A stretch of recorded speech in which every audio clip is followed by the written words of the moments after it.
Alright, hi, this is the Bitmage.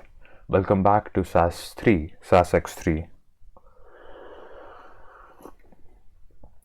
Today morning, I usually decide on what I'm gonna talk about right in the moment, early in the morning, probably 5 or 10 minutes ago when I was preparing the coffee, my morning coffee. Uh, that's when I usually decide what I'm gonna talk about today, and nothing was popping up in my head.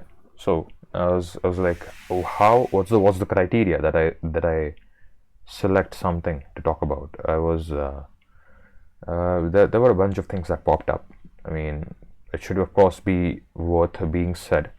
It should not be something obvious.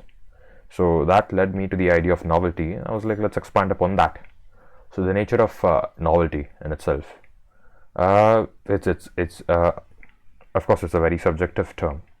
Every person feels something different is novel about anything that they experience in life. So this is something, of course, that's known. But from a polymath's perspective, or let's say if you do sort of a perspectives analysis,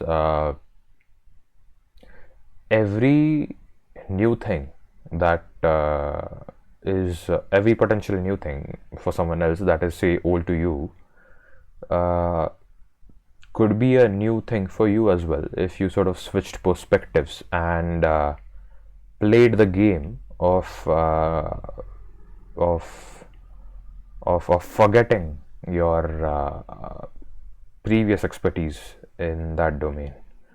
So you could fake experiencing novelty.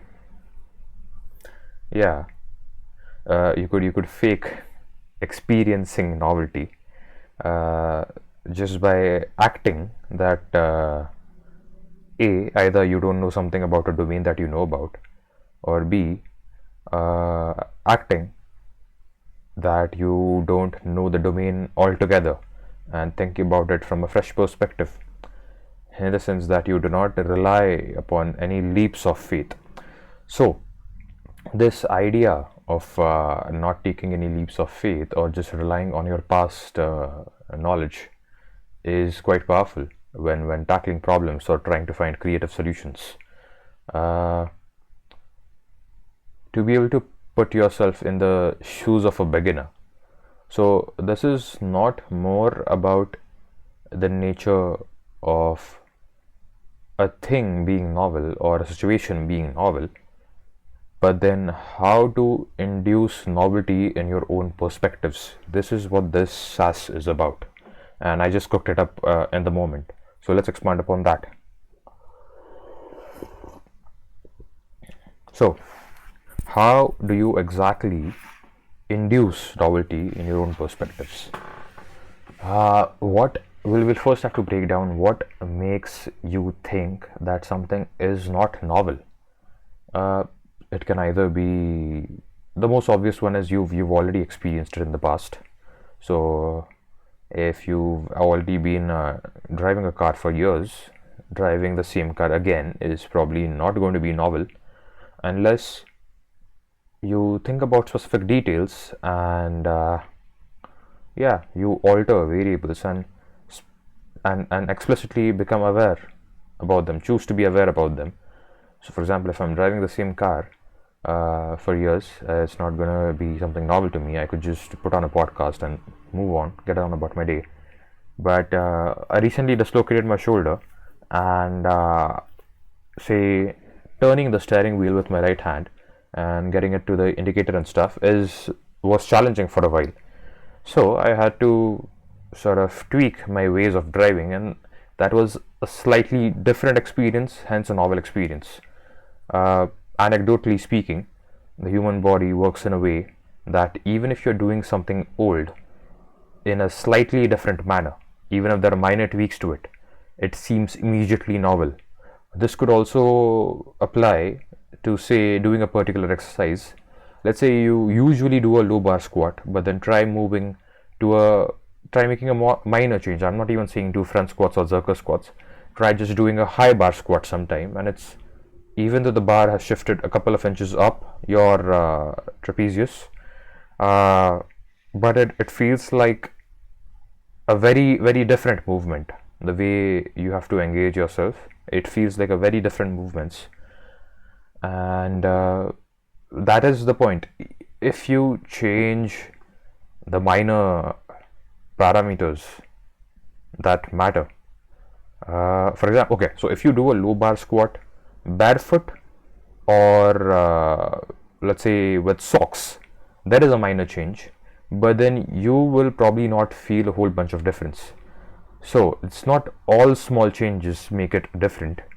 It's more about tweaking the right thing to induce novelty. So how would you induce novelty intellectually, or when dealing with abstract terms, is sort of an interesting thing. You might be dealing, okay, so an interesting one would be an interesting application of this idea of inducing novelty could be when you try to watch a movie again, a movie that you liked. Let's say I've watched The Matrix more than a dozen of times. I've got a poster hanging around here, but yeah, every time I watch it, I am completely engaged, because I heavily relate to it with the time that I'm living in, the present. And the present is a very large context that changes a lot.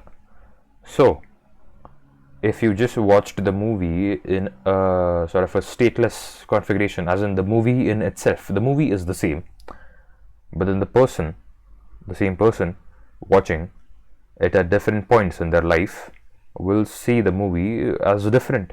They will emphasize different scenes of the movie as being more or less important.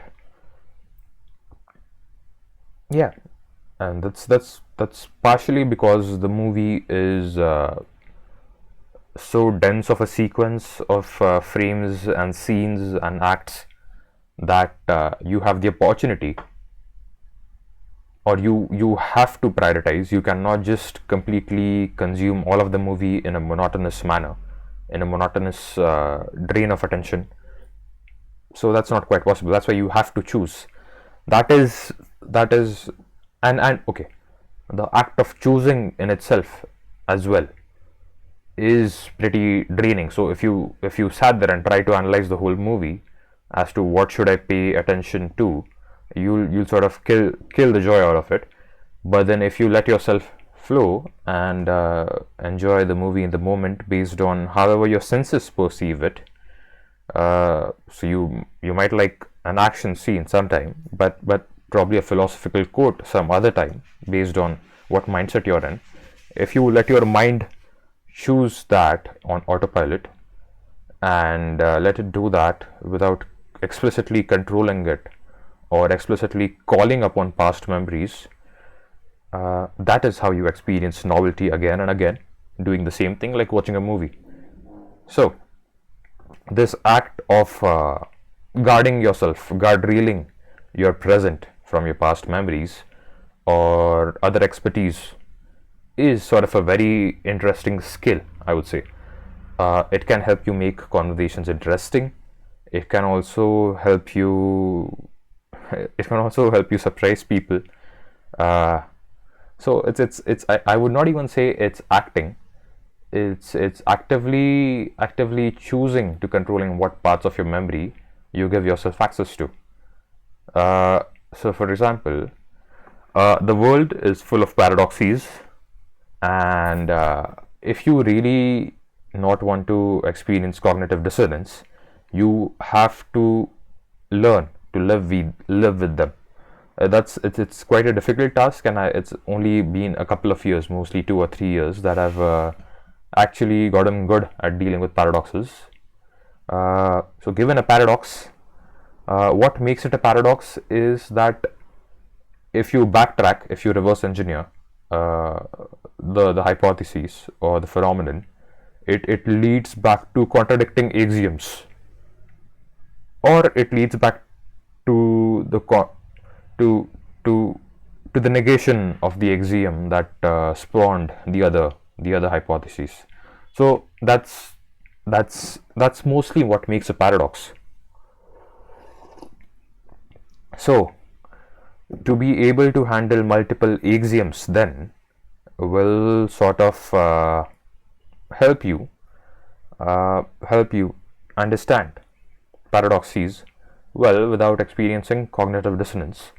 And how do you do that is you have to sort of start being okay with not knowing everything right now. So I don't know how to sort of frame this, but then whatever axiom you're thinking is an axiom is probably not the most canonical or the most fundamental axiom out there. Yeah. So for example, classical mechanics and electromagnetism can be explained by quantum physics. Yeah. But so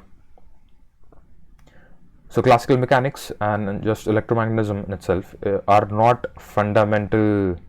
Classical electromagnetism in themselves are not fundamental canonical axioms when speaking in terms of domains. They can be rooted down further to a common origin. Yeah, quantum mechanics, quantum physics, that sort of stuff. That could be applied abstractly to situations as well.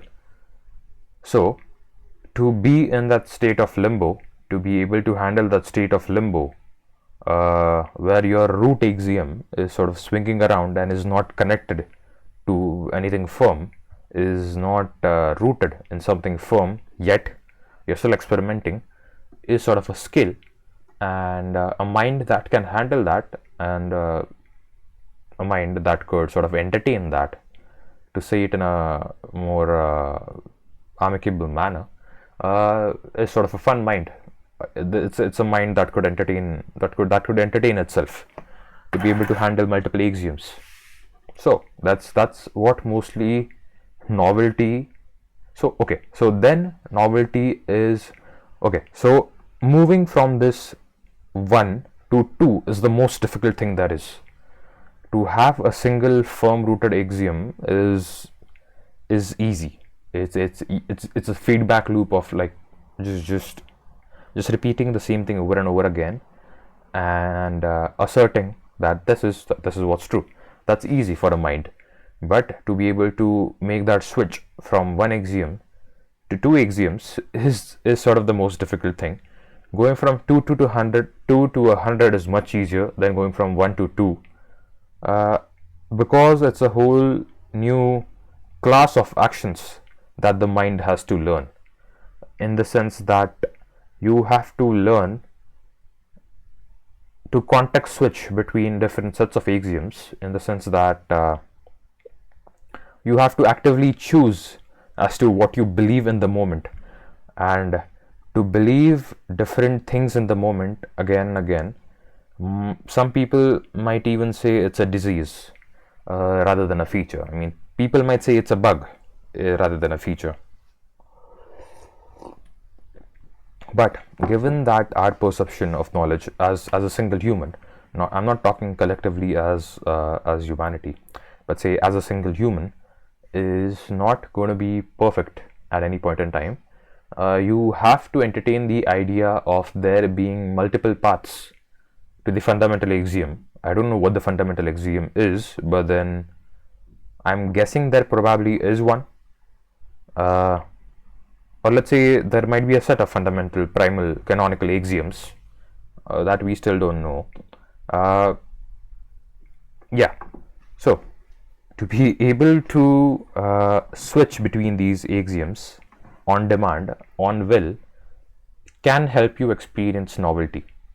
And okay, so even if we take talking in terms of this is all sort of very vague when talking in when trying to express it in abstract terms. But let's try and concretize it. I mean, we live in a Euclidean geometry world, but then there have been non-Euclidean games out there, or non-Euclidean geometries out there in theory. So for example, there's a game Hyperbolica, I think.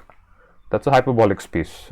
So all of your usual axioms of geometry, that parallel line, how parallel lines seem or how they look, or that sort of stuff, or angles of a triangle, those sort of axioms, they sort of don't hold true anymore.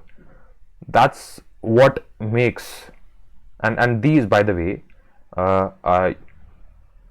so mathematically speaking, these axioms are, sure, they are there, but then when you see a triangle as well in real life, you know it is a triangle by not explicitly being aware of the angles of the triangle, or you can sort of judge parallel lines symbolically by not verifying that they're parallel.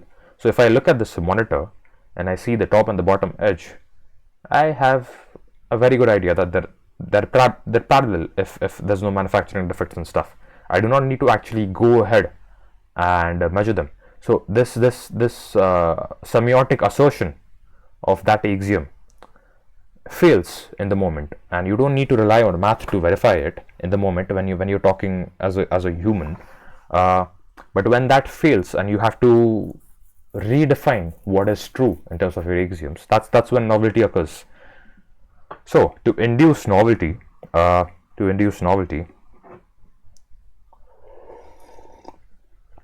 you should sort of learn to be okay with multiple realities, with multiple truths, with multiple beliefs in the same moment, to be able to switch between them. It has been hard for me. It was very hard for me. I was only a man of science for a while, but then now I am a man of Star Wars, of I don't know whatnot.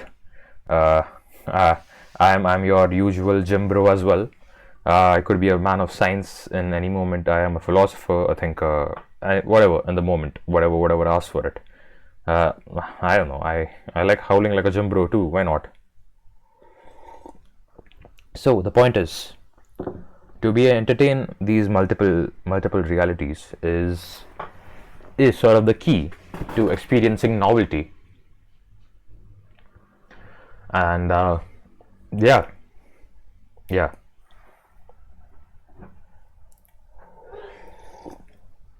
That took an interesting turn. I was hoping to talk about novelty in the sense of the situations around you, but then it turned out into how to induce novelty for the same thing around you.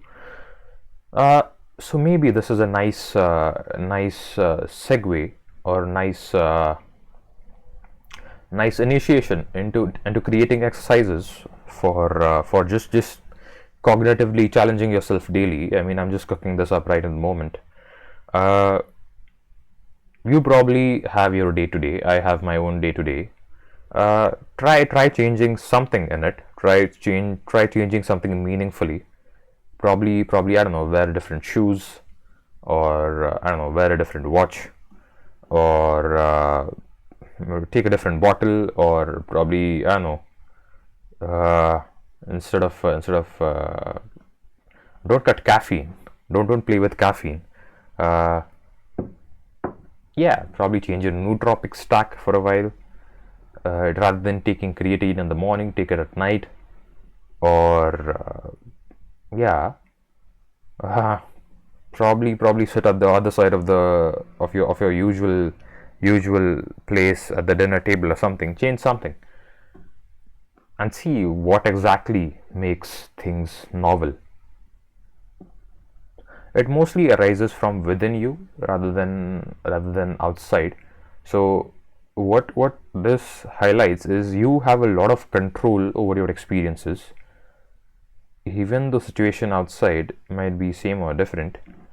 You have a lot of control over them. So do try out this exercise, and on a similar note, if you can control novelty, you should also be able to control observing the same patterns across very different situations. So rather than thinking rather than introducing specificity and rely on that, you take a step back, observe things from a very general perspective in a very abstract manner, and just rely on the higher abstract patterns. So to have that skill as well is sort of a very, very nice thing. You won't be surprised. So let's say you're practicing Muay Thai or boxing, or let's say any striking art. A strike, let's say a simple punch, a straight, straight. There's different techniques. If you go into the specifics of them, there's different techniques. There's different mechanics of power generation. But then at a more abstract level, they're the same. They root from the same intention, the same commonality of throwing a punch. So to be able to sort of abstract yourself out from situations and see them from a higher perspective as well will help you diffuse novelty. It will help you kill surprises, in the sense that you won't be surprised without anything. So this could either help you be a very calm person in stressful situations, because you could always convince yourself that you've seen this in some other manner, or it could also help you induce childlike curiosity when you're doing the same thing for probably the 100th or the 1000th time again, and sort of make life more interesting. So this idea of having a control gauge and knob over your perspective of perceiving things as novel or old has been sort of a very interesting tool for me to sort of engineer my experiences. I mean, there's a mountain nearby which I climb every Sunday, and I create my own path. Every time I go on there, I'll probably break some branches here and there. Might swing around like a monkey or something. I do it barefoot. I have ankle weights and wrist weights and different routes that I take. I'll probably play different sort of music every time I go out there, and I'll probably stop at a different place to enjoy different sceneries, different scenes when I'm out there. So that sort of stuff. This skill of controlling your sensitivity to novelty, your level of abstraction that you view things from, is sort of a nice one to have. And that is it for today. The point has been delivered. This was Serendipity as a Service.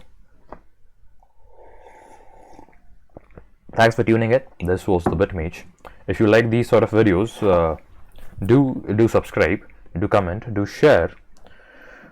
My goal with these is not to make the world think critically again. I don't have such large goals.